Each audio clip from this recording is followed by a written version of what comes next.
एक गांव में एक व्यापारी रहता था जो कि बहुत अमीर था। और उसके एक बेटा भी था।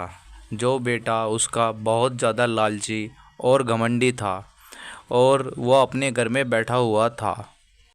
अरे बेटा, मैंने तुम्हें कितनी बार समझा लिया है, फिर भी तुम्हारी कुछ समझ में नहीं आ रहा है।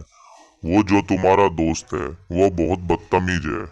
उसके आगे भी कोई नहीं है, ना ही उसके पीछे कोई है। वो एक अनाथ है और पूरा दिन कुछ नहीं करता है, बस खाली इधर से उधर फिरता ही रहता है।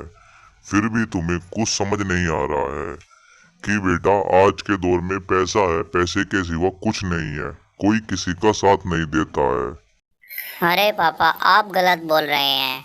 वो मेरा दोस्त तो ऐसा नहीं है। और वो तो बहुत अच्छा है, मेरी हर काम में मदद भी करता है। फिर भी पता नहीं वो आपको कहाँ से बुरा लग रहा है। वो तो बहुत अच्छा लड़का है। अरे बेटा, मैंने देखा है, जब भी मैं तुम्हें बोल रहा हूँ, वरना मैं पागल नहीं हूँ जो मैं तुम्हें इतनी बात बोलूंगा। फिर भी तुम्हारे कुछ समझ नहीं आ रहा है। इसलिए मैं तुम्हें बोल रहा हूँ कि पैसा ही बहुत जरूरी है आज के दौर में। कोई दोस्त किसी का साथ नहीं देता है, समझ जाओ मेरी बात। अरे बेटा, तुम अपने पापा की बात क्यों नहीं समझ रहे हो? वो तुम्हें कुछ समझाना चाह रहे हैं। तुम्हारे भविष्य के लिए ही, तुम्हारे लिए ही वो बात समझा रहे हैं। फिर भी तुम कुछ नहीं समझ रहे हो। अगर मैंने तुम्हें आज के बाद उसके साथ देख लिया तो मुझसे बुरा कोई नहीं होगा। क्यों नहीं समझ रहे हो? ऐसा वो तुम्हें क्या देता है जो तुम्हें घर नहीं मिलता? और वो खड़ा होकर अपने माता पिता की बात पर ध्यान देने लगता है। और वो थोड़ी देर रुककर कुछ सोचकर वहाँ से चल देता है। ये सोचकर पता नहीं मुझे मेरे दोस्त से क्यों मिलने से रोका जा रहा है। अरे पता नहीं मुझे मेरे मम्मी पापा क्यों मुझे मेरे दोस्त से मिलने से रोक रहे हैं। जरूर कुछ तो उसने गलत किया होगा, इसीलिए। और वो थोड़ी देर में ही अपने दोस्त के पास फिर से आ जाता है, यही पूछने के लिए। अरे भाई आओ, क्या हाल है तुम्हारे? आज तो बहुत दिन में आना हुआ है तुम्हारा। क्या बात है, बड़े उदास दिख रहे हो। ऐसी क्या बात हो गई है जो तुम मुझे भी नहीं बता रहे हो? बड़े भाई क्यों उदास हो? क्या बात है? ऐसी कुछ बात हुई है क्या मेरे से जो मुझे बता नहीं रहे? अरे भाई, मैं तुम्हें क्या बताऊं। मेरे पापा और मम्मी तुम्हारे बारे में ये बोल रहे थे कि वो तुम्हारा दोस्त बहुत ही नालायक और ना ही काम करता है कुछ, और उसके आगे पीछे कोई नहीं है। मुझे तो अच्छा नहीं लगा है सुनकर। पर तुमने कोई ऐसा काम तो नहीं किया है जो मेरे पापा मम्मी को अच्छा नहीं लगा हो? और वो वहाँ से अपने घर की ओर धीरे धीरे चल देता है, यही सोचता हुआ कि ये भगवान, मैंने ऐसा क्या किया है। वो बेचारा यही बात सोचते सोचते रात में अपने घर लेटा हुआ था, यही सोच रहा था और यही ऊपर वाले से दुआ कर रहा था। हे भगवान, मैंने तो ऐसा अपने साथ कुछ नहीं किया है और आपने भी मेरे साथ कुछ अच्छा नहीं किया है जो मेरे माँ बाप टाइम से ही मुझसे छीन लिए हैं। वो यही सोचता हुआ सो जाता है अपने घर पर आकर।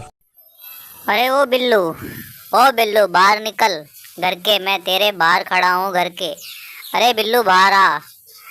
अरे बिल्लू बाहर आओ, मैं तुम्हारे घर के बाहर नीचे ही खड़ा हूँ, बाहर आओ। अरे क्या बात है, सुबह सुबह कुछ हुआ तो नहीं है जो तुम इतनी सुबह मेरे घर पर आ गए हो आज? अरे कुछ नहीं, बस मुझे तुम्हारे से एक काम था, इसलिए मैं आज सुबह सुबह तुम्हारे घर पर आ गया हूँ। अरे कल तुम्हारे मम्मी पापा मेरे बारे में कुछ ऐसा ही कह रहे थे, फिर भी आज तुम मेरे घर सुबह ही आ लिए हो। आप बताओ क्या करना चाहिए। उन दोनों की आपस में बहस शुरू हो जाती है और वे बहुत देर तक बहस करते रहते हैं एक दूसरे से। दोनों बहुत तेज आवाज़ में बोलते। कल्लू बहुत नरम दिल है दोस्ती को लेकर, इसीलिए वो बोलता है। अरे क्या बात हो गई है, चलो तुम बताओ क्या बात है। अरे तुम मेरे साथ एक यात्रा पर जा रहे हो और अभी मुझे कुछ नहीं बोलना है और ना ही कुछ सुनना है, बस तुम्हें मेरे साथ चलना है और अभी के अभी। और वो ये बोलकर आगे आगे चलने लगता है। वो कल्लू को पीछे ही छोड़ देता है और मल्लू आगे आगे ही बहुत तेज चलता है और उसके पीछे कल्लू भी चल देता है। यही सुनकर उसकी बात मल्लू की, अब कल्लू भी चल दिया है उसके पीछे ही। अरे मल्लू, तुम इतनी तेजी तेजी से आगे चल रहे हो और मैं तुम्हें पीछे से आवाज दे रहा हूँ और तुम आगे ही चलते जा रहे हो। बहुत तेज चल रहे और वो ये सुन के ही कल्लू के लात मारने लग। आज मेरे दोस्त ने मेरे पर हाथापाई की है और वो मेरे दिल पर लगी है। इतने में ही वो धरती पर मिट्टी में लिख देता है इसी बात को, और वह उस बात को भूलकर आगे बढ़ जाता है। उसका दोस्त अपनी नज़रों में ही अपने आप को गिरा हुआ महसूस करता है बहुत ज़्यादा। और इतने में ही वहाँ पर एक व्यक्ति आ जाता है, हाथ में लकड़ी लेकर मल्लू पर वार करने लगता है। और इतने में ही वो उस पे वार करता है और कल्लू दूर से देख रहा था। और कल्लू जैसे ही उस व्यक्ति के पास आने लगता है वो भागने लग, और वो वहाँ से व्यक्ति भाग जाता। जैसे ही मल्लू कल्लू के पास आकर देखता है, उसके करीब से देखता है, तो वो बेहोश हो जाता है धरती। अरे भाई मल्लू, उठो। तुम्हें ज्यादा चोट तो नहीं आई है उसके मारने से? अरे भाई मल्लू, ठीक हो ना? कुछ ज्यादा चोट तो नहीं लगी है तुम्हें? वो मैंने भगा दिया है व्यक्ति। अरे भाई कल्लू, मैं तो ठीक हूँ। तुम्हारे आने से मेरी जान बच गई है। मेरी जान बचाने के लिए धन्यवाद। और मैंने तुम्हें मारा था, उसका तुम्हें बहुत बुरा लगा है, उसके लिए भी मुझे माफ़ कर देना। मेरी गलती जो हुई है। और कल्लू इस बात को पत्थर पर लिख देता है। आज मैंने अपने दोस्त की जान बचाई है, ये बात भी वो पत्थर पर लिख देता है। उसका दोस्त उससे पूछता है, ये तुमने क्यों लिखा है पत्थर पर? पहले तुमने मिट्टी पर लिखा था, अब की बार तुमने पत्थर पर क्यों लिखा है? अरे ये बात जो मैंने आज पत्थर पर लिखी है, पहले एक मिट्टी पर लिखी थी, उसका मतलब तो हवा बन जाएगी। आज पत्थर पर जो लिखी है, मेरा दोस्त की मैंने मदद की है। मैं ये चाहता हूँ ये बात मेरे साथ मेरी ज़िंदगी भर साथ चले। इसीलिए ही मैंने यह मिट्टी और पत्थर पर बात लिखी थी। मिट्टी वाली तो धुल जाएगी। इस कहानी से हमें यह शिक्षा मिलती है, अगर कोई तुम्हारे लिए कुछ अच्छा करे तो उसे पत्थर पर ही लिख देना चाहिए, जिससे वो तुम्हारे साथ हमेशा के लिए रहे। और ऐसी कहानी के लिए लाइक, शेयर और सब्सक्राइब ज़रूर करें।